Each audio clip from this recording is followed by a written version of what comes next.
Hey, what's going on everyone? My name is Dante, and in this video, I'm gonna be unboxing the new action figure from Megahouse, the Portrait of Pirates, Maximum Kaido. It's a 38cm figure made of ABS and PVC material, weighing roughly 9 kilograms.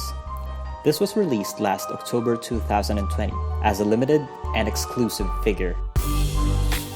And without any further ado, let's unbox this beast.